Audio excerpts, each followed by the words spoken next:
What's up, everyone? I'm Marcus Greaves. It's a big week for many former college athletes trying to impress NFL coaches, executives, and scouts. The scouting combine is happening in Indianapolis, and many of the top prospects will be working out for NFL teams. They're also talking with reporters. Here's a look at some of those press conferences featuring players with ties to the state of Georgia. Yes, sir. Buford is a great program. It's a football program, and the reason I went there is to play with great competition to lead me to where I'm at today. I think Georgia high school football, I'm from Georgia, so I think we're the best state in football. That's just how I feel. Which team have I fully met with? I met with about 15, 16 teams. I came in, it was a long day yesterday, though.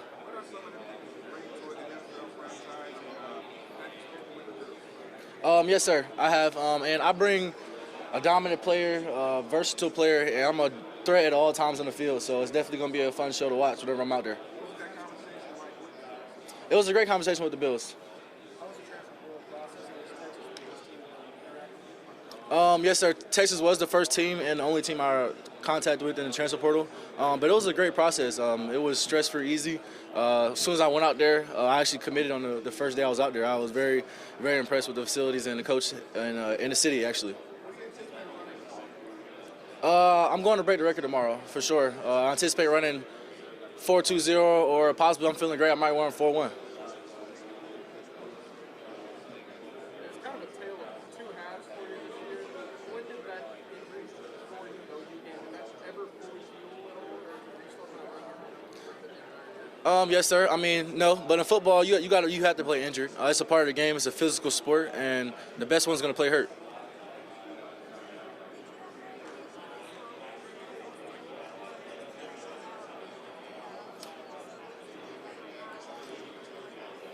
Yes, I definitely envision this moment. I tell this story a lot. When I was 6 years old, at the arena football game, I had a bunch of parents come up to me and tell me that I was going to the NFL. So I'll say around like 6 years old, I've always had goals and aspirations of going to the NFL.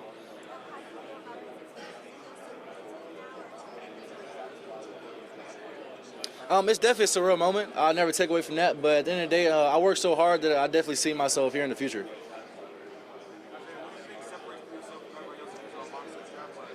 Honestly, I think what separates me from the rest of the draft class is just the sheer speed. It's not a receiver, I don't think, that has the speed and capabilities I have. And it's not even just speed. I feel like I'm a complete receiver. I have amazing routes. If you watch the tape, you'll see that.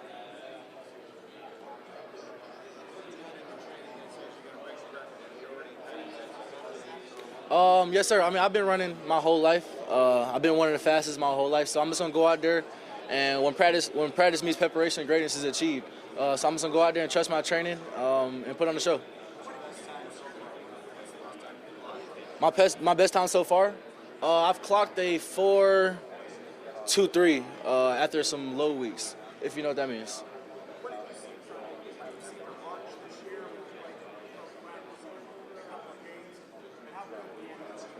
Arch can be amazing. I mean, he's an amazing quarterback, just like Quinn Ewers. They're both great aspects of quarterback that they show, but I think Arch is going to be just fine, for sure.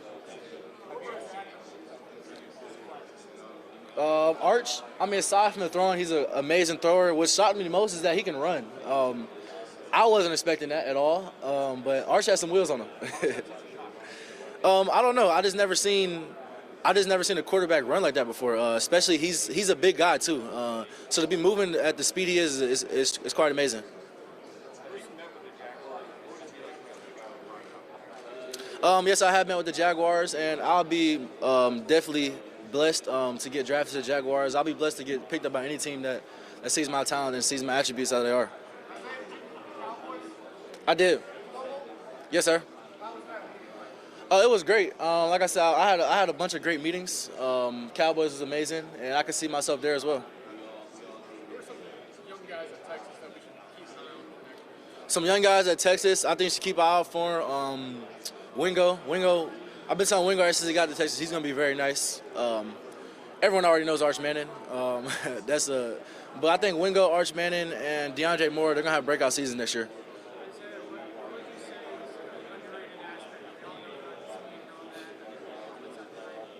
I think really people underestimate My hands. I only had 2 recorded drops my whole college career, which it's not a lot of receivers out there or in the past have ever done that.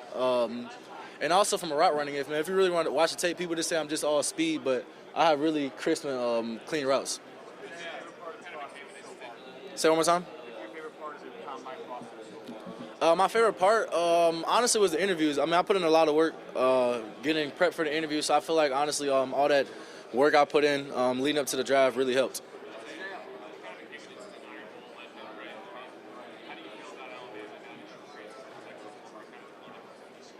It's all love from Alabama. At the end of the day, I was there for 2 years. I fought with my brothers. I never, like I said, I went there for Coach Saban, and I have a lot of respect and love for that guy.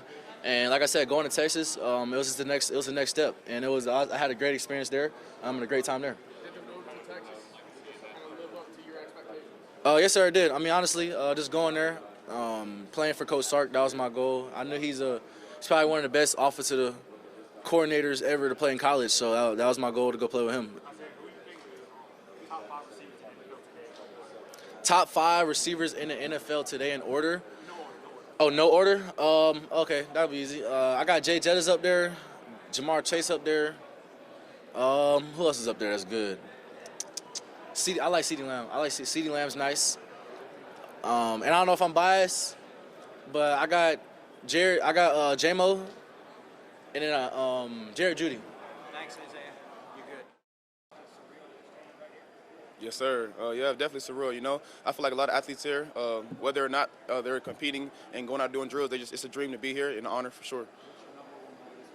You know, my number one goal is, show what I've been doing, show that I can catch the ball, show that I can, speak, show that I can show my character, and just show these teams that I'm good enough to be on their team. Come on, Arian.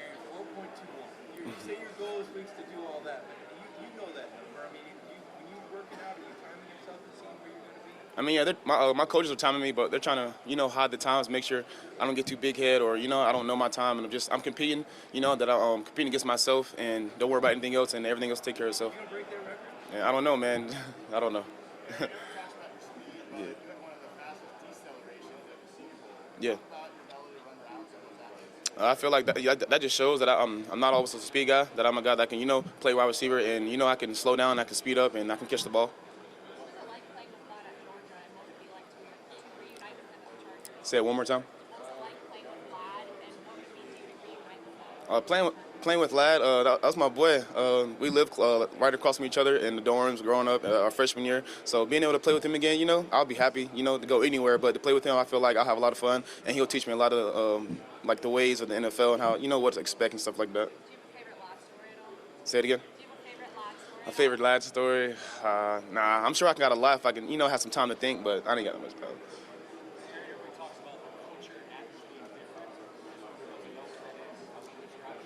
I feel the culture of Athens and just the program of Georgia football, I feel like it's a brotherhood, it's a family. When you come in, they're gonna bring you in with open arms. They're not gonna judge you. They're gonna, teach you. They're not gonna just, bring you in and expect you to play football. They're gonna teach you how to be a man, how to be a student of the game, a student of the classroom.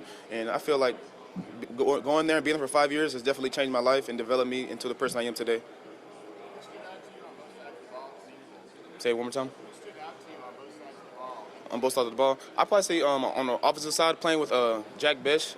Man, he's a dog. I kind of knew him going into the Senior Bowl, but I didn't get to know him until I played against him, and we were in the same meeting room and stuff like that. So I'd probably say Jack Besh on the offensive side. On the defensive side, I'd probably say it's a lot of good defensive players there, but I'd probably say.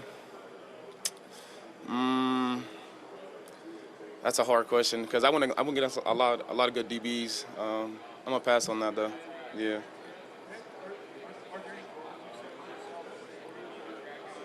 One more time.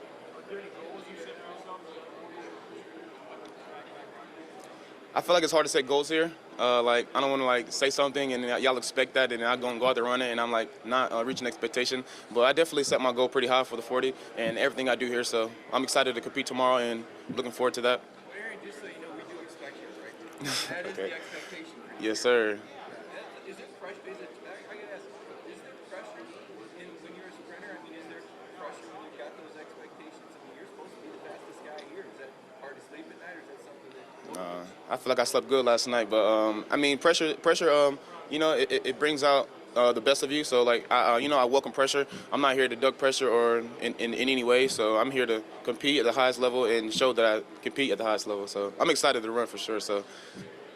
Beyond the speed, what else have you done in training to get excited about your athletic speed or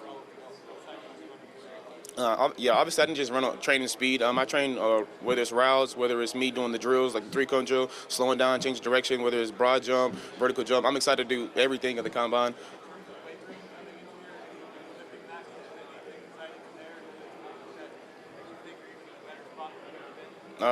Yeah, I mean I've been benching, but actually I'm not gonna bench here. I'm gonna bench at pro day, so I'm looking forward to benching at pro day. But yeah, I've been attacking the weight room and lifting and squatting and all those sorts. So yeah. It's obviously been a time before you ran track in high school and even in college. Yeah. How important was it for you to step away from the track and focus on football, and how much did that develop your game? How tough was that decision to make in the next track? I'm gonna start off with speaking on how tough it was. It was very tough because coming into college, I could have not played football. I could have did track straight out of high school, but I chose to go to college and graduate and play football as well. But track definitely helped me keeping my speed and training me how to be not only just fast and just a straight line speed, but it definitely I feel like it toned my speed and it taught me how to control it going back and forth to football. Because my freshman sophomore year I was doing both, so I was bouncing back and forth whether it's meetings, whether it was track practice. So I feel like doing both it was fun and beneficial for me, but it was very tough letting it go.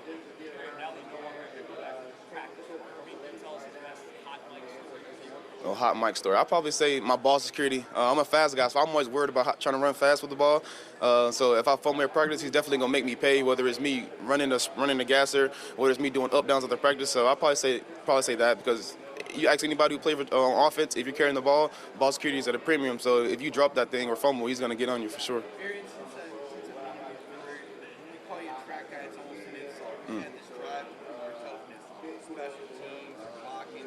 Where does that drive to be a tough guy come from? Because a lot of times track guys don't have that reputation. I probably say that drive. It comes from just all the years I've been there. Honestly, I've been through a lot of ups and downs at Georgia, and I've learned a lot, whether it's good, whether it's bad. So I'll probably say, people say, what's my strength of my game? And I'll probably say my mental toughness. I'm a very tough guy when it comes to mentally. Whether it's me having a bad play, having a good play, I'm able to handle it.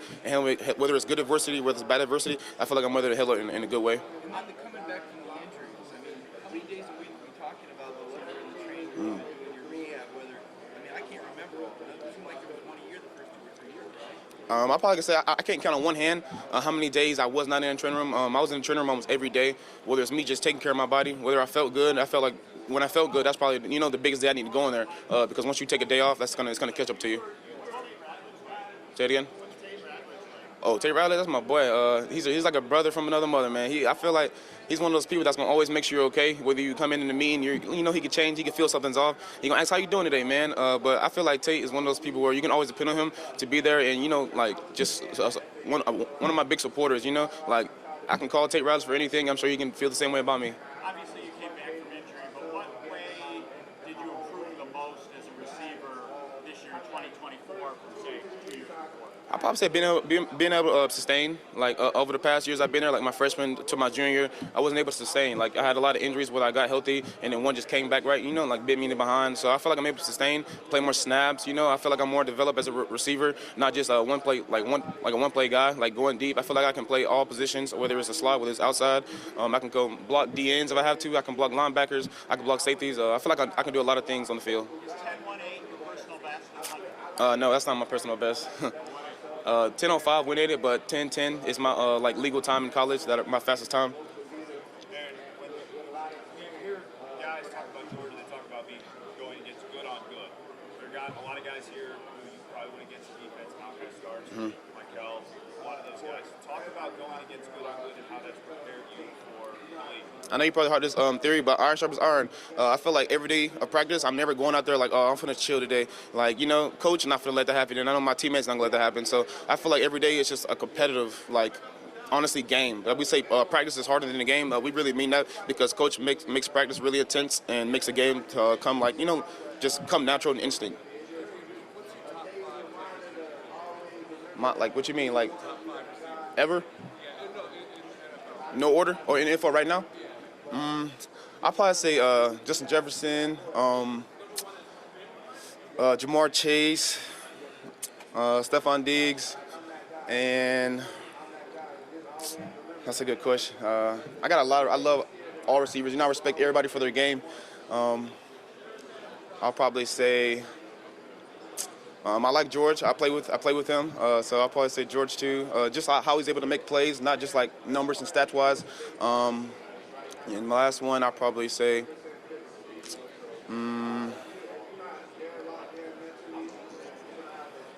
I'll just say I can't think of my last one. Say it again. I've met with the Tampa Bay Buccaneers. I think I met with him at Senior Bowl, but not here.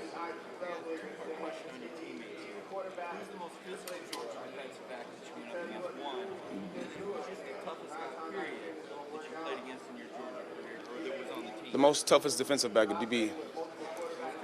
Physical. Honestly, I'll probably say Lewis Seen. Y'all probably seen that clip of him going viral when we played Florida. Lewis, that's a different type of DB, man. He gonna put his body on the line. He don't care about his body. He don't care about your body. He gonna just, yeah. And then just as far as just toughest guy, period. We've heard a name a little bit lately. I just wonder if you're going to come up with the same guy. There's one dude. Toughest guy. That nobody's messing with. Nobody's messing with.